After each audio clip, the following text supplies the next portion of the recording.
మనం శరీర ధర్మం టాపిక్ చెప్పుకుంటున్నాం కదా, అందులో ఇది చాలా చాలా ప్రధానమైనది అండ్ చాలామంది సఫర్ అవుతున్నది. సేమ్ ఇప్పుడు ఆన్లైన్ వెయిట్ లాస్ ట్రైనింగ్లో ఉంటాం, 30 రోజులు వాళ్ళతో మాకు కంటిన్యూగా నాకు జర్నీ ఉంటుంది. అది టీం ఉండదు, నేను ఒక్కటే ఉంటాను కాబట్టి జర్నీ ఉంటుంది. సో వీళ్ళలో 50 మంది వరకు, 100లో 50 మంది సైకలాజికల్గా సఫర్ అవుతూనే, చిన్నప్పటి నుంచి ట్రామానో లేకుంటే చుట్టుపక్కల వాళ్ళు పెట్టే ఇబ్బందికో దీనివల్లనే జాయిన్ అయ్యే వాళ్ళే ఎక్కువ ఉంటారు. దీనివల్ల ఏమవుతుందంటే, వాళ్ళు పెట్టిన ఇబ్బంది వల్ల, టాక్సిక్ పీపుల్లో ఇరుక్కపోవడం వల్ల వీళ్ళు లైఫ్ స్టైల్ అనేది స్టార్ట్ చేయలేరు, అక్కడ ఇబ్బంది పడిపోతారు. ఒక ఫిజికల్ హెల్త్కి ఇప్పుడు నేను అదే చెప్తాను, కర్మ మనకి స్థూల సూక్ష్మ శరీరం ఏదైతే చెప్తున్నాం, స్థూల శరీరం ఫిజికల్ బాడీ, సూక్ష్మ శరీరం ఇంటర్నల్ బాడీకి ఇంటర్లింక్ అని ఎందుకు చెప్తానంటే, దీనికి లోపల పెయిన్ పెట్టేసుకునేసి ఎంత స్ట్రాంగ్గా మనల్ని మనం పుష్ చేసుకుందాం అనుకున్నా అవ్వదు. ఒక్కోసారి వాళ్ళు చేసిన పనులు, వాళ్ళు చేసినవి ఇవే గుర్తొస్తాయి. అరే ఎందుకు ఇంట్లా అని ఒకటి, వాళ్ళు ఎందుకు చేశారని ఒకటి, రెండోది ఆ టైంలో మనం ఏమన్నా తప్పు చేస్తుంటే గిల్ట్ ఒకటి. సో ఇక్కడ ఇట్లనే అయిపోతుంది, వాళ్ళు ఎందుకు ఇలా చేశారు, వాళ్ళు ఎందుకు ఇలా చేశారు, దీని నుంచి బయటికి రాలేరు. ఇది ఎంత కష్టమైన ఫేజ్ తెలుసా అసలు, అది అనుభవించే వాళ్ళకే అర్థమవుతుంది. అంటే ఇప్పుడు నేను కూడా వచ్చేసిన తర్వాత అరే కొంచెం పుష్ చేస్తే వస్తుంది అని నేను కూడా చెప్పగలుగుతా. బట్ ఆ టైంలో అది అనుభవించాల్సిందే, తప్పదు. అది కొంతమందికి వాళ్ళ మైండ్ తట్టుకునే కెపాసిటీని బట్టి ఉంటుంది బయటికి రావడానికి. కొంతమందికి 6 నెలలు పట్టచ్చు, సంవత్సరం పట్టచ్చు, కొంతమంది కొన్ని ఇయర్స్గా అందులోనే స్ట్రక్ అయిపోవచ్చు. సో మనకి ఇక్కడ వెయిట్ లాస్ ట్రైనింగ్లో జాయిన్ అయ్యే వాళ్ళని మ్యాక్సిమం లూప్ లైన్ నుంచి కట్ చేసి బయటకు వచ్చి వాళ్ళ మీద వాళ్ళు కాన్సన్ట్రేట్ చేయగలిగేటట్లు మనం చేస్తాం అనమాట. మ్యాక్సిమం వాళ్ళకి ఒక మోటివేషన్ అనేది ఇచ్చినప్పుడు, అవేర్నెస్ ఇవ్వగలిగితే వాళ్ళు బయట రాగలుగుతారు. కొంతమంది అదే దాంట్లో స్ట్రక్ అయిపోతారు, పిల్లల్ని పోగొట్టుకున్న వాళ్ళు, సారీ టు సే అత్త మామలతోనో లేకుంటే సొంత అమ్మ నాన్నలతోనే ఇబ్బంది పడిన వాళ్ళు ఉండడము, లేకుంటే ఎంత మంచిగా చేస్తున్నా కూడా మోసం చేసి ద్రోహం చేసిన వాళ్ళ మధ్యలో ఉండడము, దీనివల్ల సఫర్ అయిపోయిన వాళ్ళు ఎక్కువ మంది ఉంటారు. అండ్ ఇంకొకటి, నీకు చేత కాదు, నీకు చేత కాదు, నీకు చేత కాదు 100 సార్లు సొంత భర్తే అంటుంటాడు, పిల్లలు అంటుంటారు, మిగిలిన వాళ్ళు అంటుంటారు. దానివల్ల ఈవిడ ఈవెన్ డాక్టరేట్ చేసిన తర్వాత కూడా నాకు చేత కాదేమో, అవును నేనేమి చేయలేనేమో, ఇట్లనే ఉండిపోతారు అనమాట. ఈవెన్ కొంతమంది నార్సిస్టుల మధ్యలో కూడా నలిగిపోయిన, భర్తల మధ్యలో ఉండిపోయిన వాళ్ళు, తల్లిదండ్రుల మధ్యలో ఉండిపోయిన వాళ్ళు కూడా ఉంటారు. అంటే చుట్టుపక్కల వాళ్ళతో ఏం బాగానే ఉంటారు, వీళ్ళ దగ్గరకు వచ్చేసరికి నువ్వు పనికిరావు, నువ్వు పనికిరావు, నువ్వు పనికిరావు, నువ్వు ఎప్పుడు ఇంతే, ఇట్లనే ఉంటారు. దీనివల్ల ఏమైతుందంటే బయట వాళ్ళకి చెప్పినా అర్థం కాదు, వీళ్ళు నలిగిపోతుంటారు. ఇట్లాంటి సిచ్యువేషన్లు దెబ్బలు తింటూ కూడా దీని నుంచి ఎట్లా బయటికి రావాలో కూడా అర్థం కాదు. వీళ్ళు ఓవర్ వెయిట్ అయిపోయి ఏమవుతుంది, ఇంకా ఎమోషనల్ ఈటింగో లేకుంటే అసలు తినకుండా పోవడము, దానివల్ల మెటబాలిజం డౌన్ అయిపోవడము, ఓవర్ వెయిటింగ్ తోటి కొంచెం వెయిట్ గెయిన్ అయిపోవడము, దానివల్ల నువ్వు ఇంకా చూడు, నువ్వు ఇలాగ అనిపిస్తున్నావు, వాళ్ళు చూడు ఎంత బాగుంది, ఇట్లా ఉంటారు అనమాట. సో వీళ్ళ కౌన్సిలింగ్ ఎంత ఇచ్చినా కూడా చాలా వరకు దాని నుంచి స్ట్రక్ అయ్యి బయటికి రావడం చాలా ఇబ్బంది పడుతుంది వీళ్ళతోటి. అలాంటి వాళ్ళకి నేను ఈ కర్మ థియరీ చెప్పినప్పుడు చాలా వరకు రియలైజ్ అవుతారనమాట. సి నేను నా కల్లారా ఇది నేను చాలామందికి చూశాను. మనం అంటుంటాం, వాళ్ళు చేసిన పాపన వాళ్ళే పోతారు, వాళ్ళు చేసిన పాపన వాళ్ళే పోతారు. ఒకరు అంటారు, ఎవరు వాళ్ళు చేసిన పాపన వాళ్ళే పోరు, మనమే పనిష్మెంట్ ఇవ్వాలి అని చెప్పి. కొందరు అంటారు లేదు, వాళ్ళ పాపన వాళ్ళే పోతారని. సరే, నేను ఎప్పుడు జడ్జి ఒకప్పుడు నేను కూడా జడ్జ్ చేశాను, వీళ్ళేంటి ఇట్లా, వీళ్ళేంటి అట్లా అని. ఇది కూడా ఇంతకుముందు చెప్పుకుంటాను. నేను జడ్జి చేయడం మానేయడానికి గల కారణం ఏంటి అంటే, స్పిరిచువల్గా కొన్ని ఆస్ట్రాలజీ వీటిల్లో పోయినప్పుడు వీళ్ళకి ఆ దరిద్రం అక్కడ ఏదో అనుభవించాలి అని అంటే, ఇక్కడ కర్మ చేయాలి, ఈ పని చేసి వాళ్ళ ఆ పాపం మూట కట్టుకొని ఆ పని అక్కడ అనుభవించాలన్నమాట. సో దానికి వీళ్ళకి ఇక్కడ ఈ పని చేస్తుంటారు. మనకు అర్థం కాదు వీళ్ళు ఎందుకు ఇది చేస్తున్నారు, వీళ్ళు చేయకూడదు కదా, వీళ్ళకి అర్థం కావట్లేదు అని మనం అంటాం. అక్కడ అనుభవించాలంటే వీళ్ళు ఇక్కడ కర్మ చేయాలి. సో మనం ఆపలేమని అర్థమైంది. నేను సైలెంట్గా ఉండి, మరి మనం ఈ లూప్ లైన్లో ఇరుక్కోకూడదురా అని చాలా స్ట్రాంగ్గా పెట్టుకున్నాం. అప్పుడు నన్ను కొందరు అడిగారు, నువ్వు అంటావు కర్మ అంటావు, వాళ్ళు ఇంత మోసం చేసి ఇంత ద్రోహం చేసి వాళ్ళు ఎంజాయ్ చేస్తున్నారు, నేను ఇట్లా ఉన్నాను, మరి నాకు ఆన్సర్ చెప్పవే అని 2 సంవత్సరాల క్రితం ఒకరు అడిగారు. రీసెంట్గా వాళ్ళు అన్నారు, నువ్వు చెప్పింది కరెక్ట్, కర్మ అనుభవిస్తున్నారు, ఎగ్జాక్ట్గా జరిగింది ఏంటి అదని. దాన్ని తప్పించలేం. కొంతమందికి లేట్ అవ్వచ్చు కానీ రిటర్న్ వస్తుంది. కొంతమందిని చూస్తాం, మీరు ఎంతసేపు ఆ పెయిన్లో వీళ్ళు బాగానే ఉన్నారు, నేను ఎందుకు ఇలా అయిపోయాను, నన్ను ఎందుకు ఇంత హింసిస్తున్నారని. నువ్వేం దాని గురించి ఎక్కువ బాధపడనక్కర్లేదు, నీకు జరిగిన దానికి ఏమి అనుభవించే తీరుతారు. కర్మ చాలా పెద్దది, నువ్వు మంచి చేసినా వస్తుంది, చెడ్డ చేసినా వస్తుంది. లేట్ అవ్వచ్చు అంతే, ఏం కాదు. జస్ట్ నువ్వు వెయిట్ చేయి. ఒక్కొక్కసారి కష్టం అయినా కూడా నేను మంచి చేస్తున్నా కూడా నేను మంచి చేస్తున్నా కూడా నాకెందుకు చెడ్డే వస్తుంది, నేను ఎందుకు మంచిగా ఉండాలి అని అడిగే వాళ్ళు ఉంటారు. సో మీకు చెప్తున్నా, ఒకరు చేస్తారో వస్తుందో దానికోసం ఎందుకు మంచిగా ఉండాలి? మనం మంచిగా ఉండాలని మంచిగా ఉందాం, వాళ్ళు ఎంత చేస్తున్నా మనం హామ్ చేయకూడదు, ఇలా బతకాలి, ఇలా బతుకుదాం. మనకు మంచి వస్తుంది, తిరిగి వస్తుందో రాదు, రూపాయి వస్తుందో రాదు, వాళ్ళు మనకు మంచి చేస్తారో సరిగ్గా చూస్తారో లేదో అని చూసుకోకుండా నువ్వు ఆ పని చేయాలి కాబట్టి చేసుకొని వచ్చేయి. అవతల నీకు ఎట్లా చేస్తాడో ఏందో తర్వాత విషయం, వాళ్ళు అది అది వాళ్ళ కర్మ. నువ్వు మంచిగా ఉండు చాలు. నువ్వు మళ్ళీ సపరేట్గా కొత్తగా క్రియేట్ చేసుకోవద్దు ఏది. మనకు ఆ టైంలో ఆగదు, ఏదో ఒకటి చేయాలనే దాంట్లో ఉంటాం, కానీ తిరిగి మనకే వస్తుంది. కాబట్టి కొంచెం అలాంటి థాట్స్ ఉన్న నెగిటివ్ థాట్స్ వచ్చినా కూడా కొంచెం కంట్రోల్లో అనేది ఉండు, ఏం కాదు, అన్నీ మంచిగా అయితే ఎవరి వాళ్ళు వడ్డీతో సహా వచ్చేస్తుంది. రెండు గుర్తుపెట్టుకోండి, ఒక మనిషికి ఎక్కువ కష్టాలు వస్తున్నాయి, కష్టం వస్తుంది అని అంటేనే అయితే గీతే వాళ్ళు చాలా మంచి పొజిషన్లోకి వెళ్ళబోతున్నారు. అలా వెళ్ళాలి, నువ్వు నిలదొక్కోవాలంటే నువ్వు సిచ్యువేషన్స్ని ఇక్కడ అర్థం చేసుకోవాలి. లైఫ్ నేను ఒక స్టూడెంట్గా తీసుకుంది, నీకు సిచ్యువేషన్స్ చాలా ఊపిరాడిన సిచ్యువేషన్స్ వస్తుంది, నువ్వు దాని నుంచి బయటకు వస్తావా లేదా అని చూస్తుంది. నువ్వు దాని నుంచి బయటకు వస్తే నీకు ఇక్కడ ఇది అందుతుంది. లేదు ఇంకొక రకం కూడా కష్టాలు వస్తాయి, మనం చేసిన ఎప్పుడో కర్మలకి ఇక్కడ అనుభవించడానికి దానికి వస్తుంది. సో నీకు ఎగ్జామినేషన్ అది లేకపోతే దాన్ని అనుభవిస్తున్నావు, ఏదో ఒకటి సరే అనుభవించడానికి అవి వచ్చినాయి అనుకో, సరే అనుభవిస్తే ఇక్కడ క్లియర్ అయిపోతాయి కదా.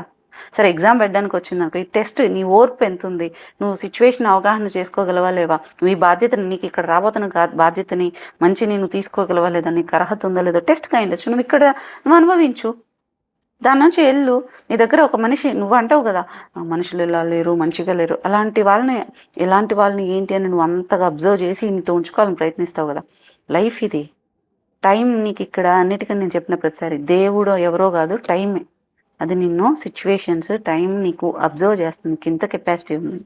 దీని నుంచి అయ్యో నాకు ఎందుకు ఇట్లా వచ్చేస్తుంది అనే ప్లేస్లో ఏదో నేర్పిస్తుంది.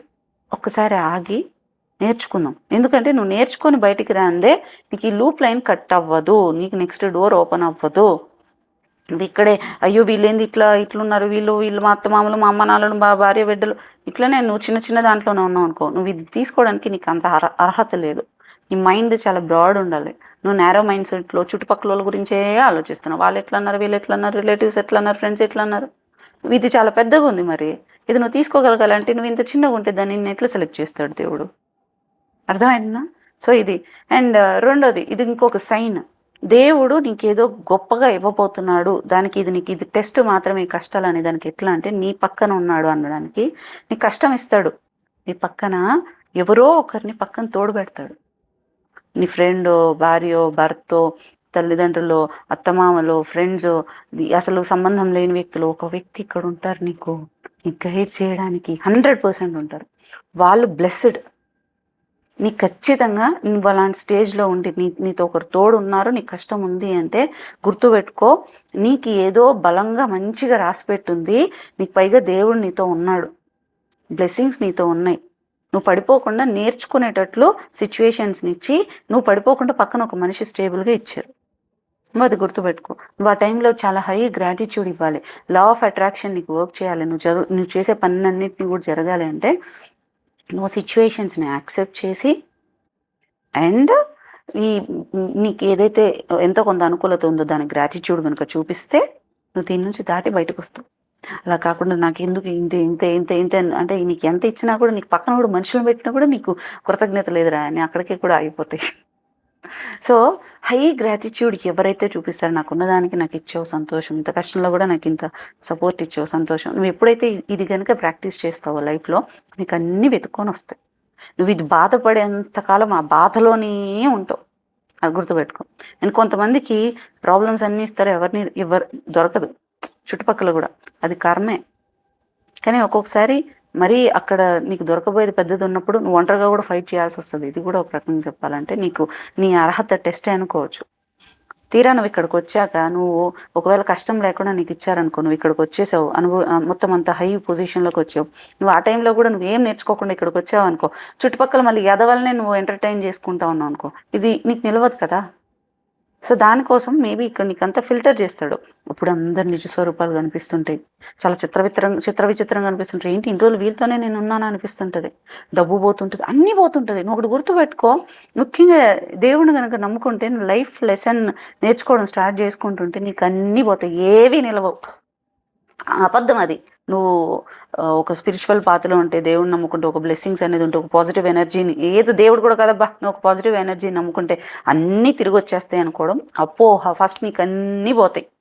అన్నీ పోతున్నాయంటే నీకు నిజం ఏంటి అని కళ్ళకట్టుకు చూపించుకోవడానికి. ఇఫ్ ఇన్ కేస్ నువ్వు కనుక ఇది నేర్చుకోవాలని లేదు, నీకు కర్మ రిపీట్ అవ్వాలి, నువ్వు తప్పులు చేయాలి, ఆశపడాలి, అన్నీ నీకు కావాలనుకోవాలి, నువ్వు తప్పులు రిపీట్ చేయాలి, కర్మ నీతో చేయించాలన్నప్పుడు నీకు అన్నీ సజావుగా పోతుంటుంది.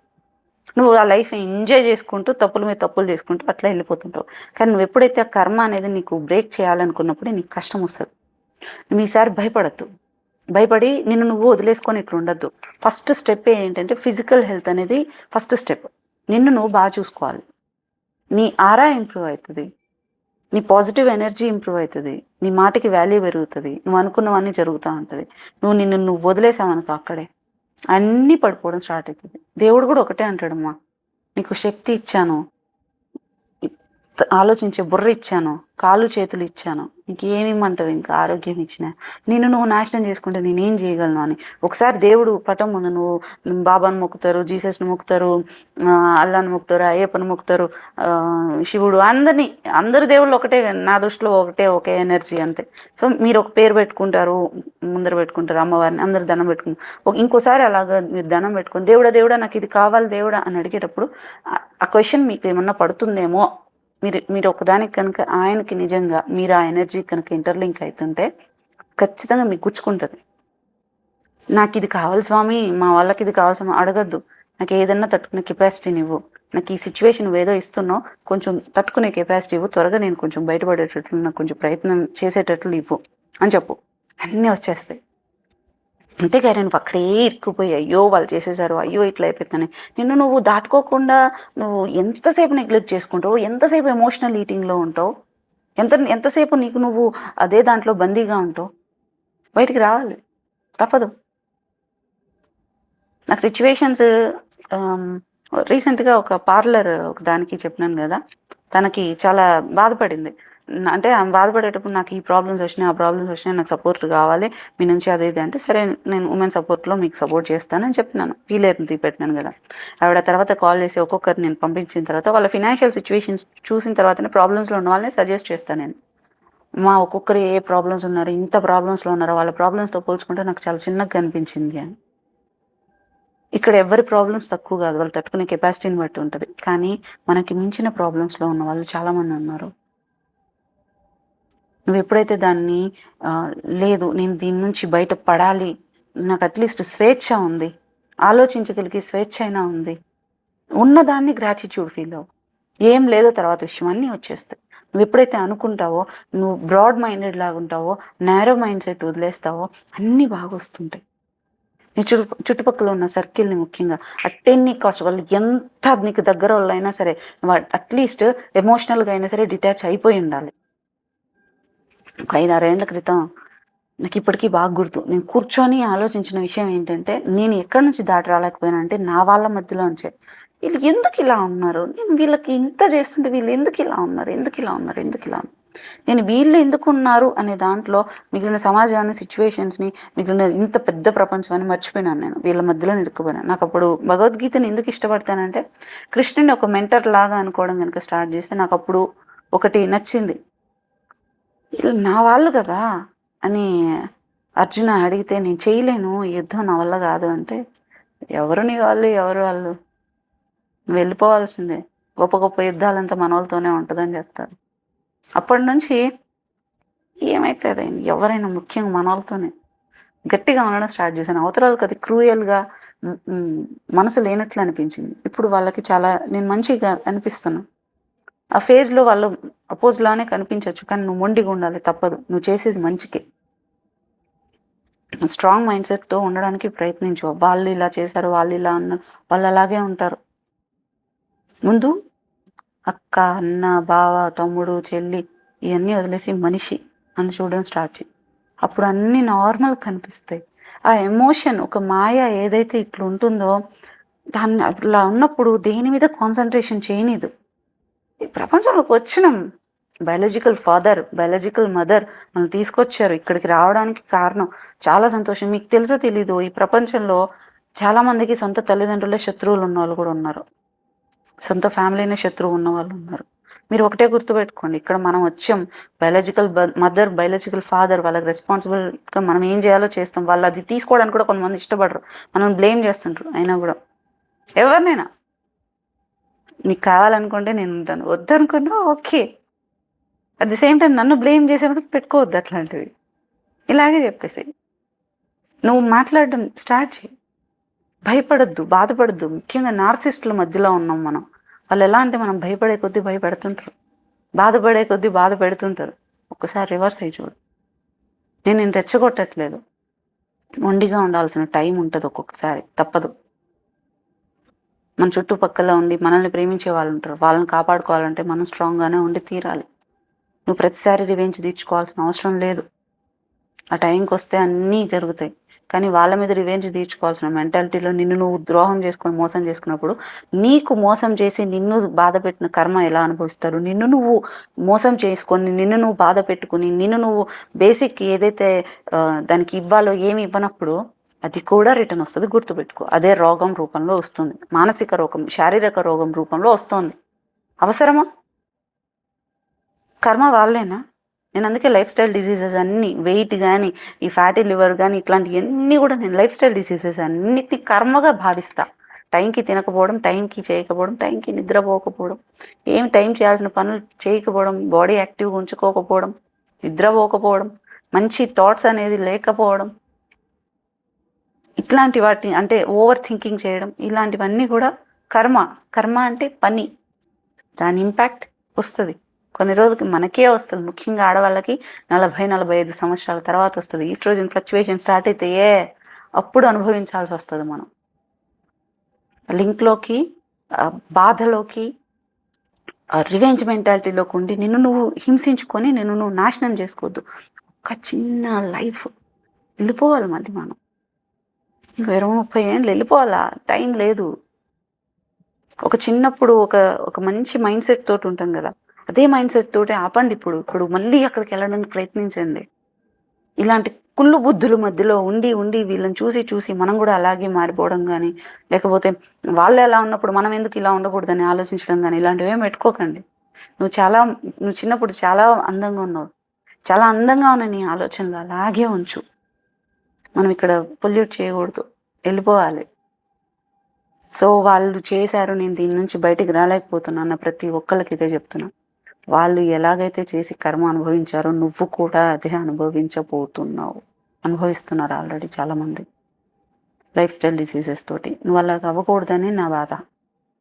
ఎవ్వరూ కాపాడరు, ఎవ్వరూ రారు. లైఫ్ స్టైల్ డిసీజెస్కి నిన్ను నువ్వు ఒక టైంకి తినాలి, నిద్రపోవాలి, నేను ఇలాగే ఉండాలి, అది నేను క్రమబద్ధంగా చేయాలి అనుకోవడం తప్ప వేరే ఆప్షన్ లేదు. మేము ఎంత వాళ్ళతో మంచిగా తినిపించాలి ఇట్లా ట్రై చేసినా కొంతమంది నా వల్ల అవ్వట్లే ఏమంటే వాళ్ళు చేసిన పని మాటి గుర్తు రాదు. ఎవరి పాపాన వాళ్ళు పోతారనేది నిజమే, పోతారు, టైం తీసుకుంటుంది అంతే.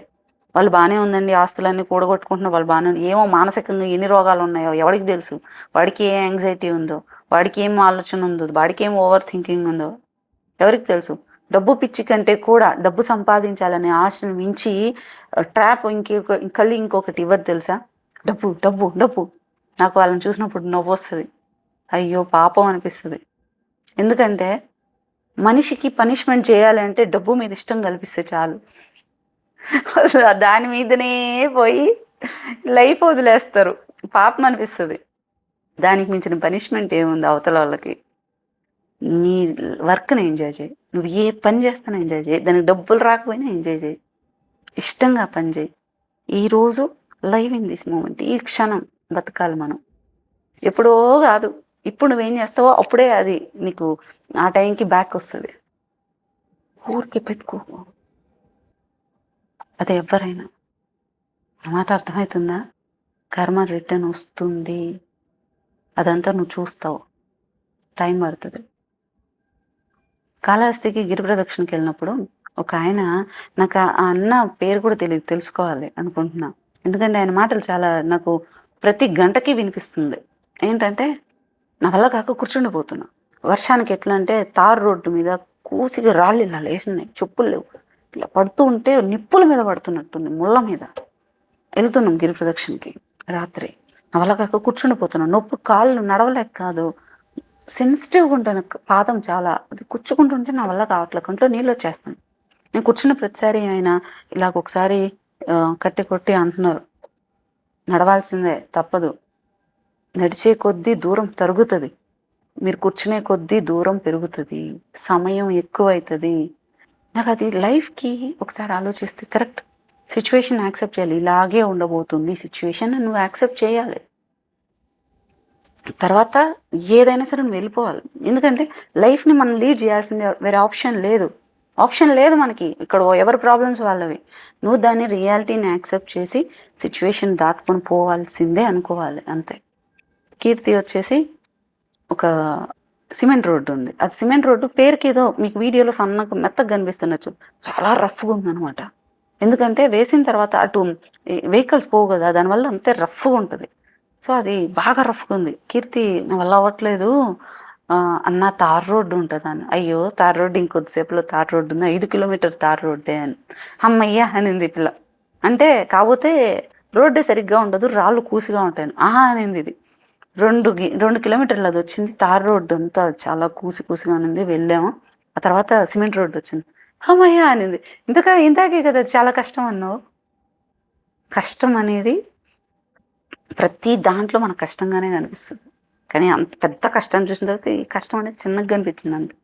నువ్వు యాక్సెప్ట్ చేయాలి. మరి ఇంతకుముందే కదా ఈ సిమెంట్ రోడ్ చాలా కష్టంగా ఉందనింది, మధ్యలో తార్ రోడ్డు వచ్చేసి ఇక్కడ ఇంకా ఎక్కువ కష్టం వచ్చి మళ్ళీ సిమెంట్ రోడ్ రాగానే అమ్మయ్య ఇది చాలా బాగుంది అనిపించిందే. నువ్వు అనుకున్నావు, అంతా ఒకటే. నువ్వు రియాలిటీని యాక్సెప్ట్ చేయి. లైఫ్ సైకిల్ ఇది నువ్వు ఇక్కడ నుంచి ఇక్కడికి రావాల్సిందే, మళ్ళీ నీకు ఆప్షన్ లేదు. ఇక్కడ ఒక్కొక్కరికి గుంతలు ఉండొచ్చు, పళ్ళం ఉండొచ్చు, ఎవరు దాన్ని బట్టి ఇక్కడ ఉండొచ్చు. నువ్వు దాన్ని యాక్సెప్ట్ చేసి రావాల్సిందే. దాన్ని నవ్వుకుంటూ వస్తావో, ఏడ్చుకుంటూ వస్తావో, దొర్లుకుంటూ వస్తావో, అది నీ ఇష్టం. నీ మెంటాలిటీ మీద ఆధారపడి ఉంటుంది. నేను అందుకే ప్రతిసారి అంట, థాట్ ప్రాసెస్ ఇంపార్టెంట్. సమస్యలు ఇక్కడ అందరివి ఒకటే. నేను ఒక క్లాస్ చెప్పినా కూడా ఆన్లైన్ వెయిట్ లాస్ ట్రైనింగ్లో సేమ్ ఇది మీరు ఎట్లా చెప్తారండి అని. అందరి ప్రాబ్లమ్స్ ఒకటే. దాన్ని నువ్వు ఎలా చూస్తున్నావు, ఎలా ఆలోచిస్తున్నావు, దాని నుంచి ఎలా బయటకు వస్తున్నావు అన్నదే ఇంపార్టెంట్. కొంతమంది అక్కడే ఆగిపోతారు. కొంతమంది టెక్నిక్ నేను వచ్చేస్తాను అనుకుంటారు. ఇలా వచ్చేసిన తర్వాత ఏమంటారంటే ఇక్కడే ఆల్రెడీ కొంతమంది వెయిట్ చేస్తుంటారు. నీకంటే అన్నీ ఉన్నాయి కాబట్టి నువ్వు ఇక్కడికి వచ్చేసినావు అంటారు. వాళ్ళు చాలా కష్టపడే వచ్చుంటారు, కానీ నువ్వు ఆ కష్టాన్ని తీసుకోవడానికి ఇష్టపడట్లేదు, కంఫర్ట్ జోన్లో ఉంటున్నావు. నేను దీని మించి రాలేను అనుకుంటున్నావు. కానీ వీళ్ళు ఏమైతే అదైంది చూసుకుందాం వచ్చేద్దామని వచ్చేసినారు చుట్టుకొని. నాకు అర్థమవుతుందా?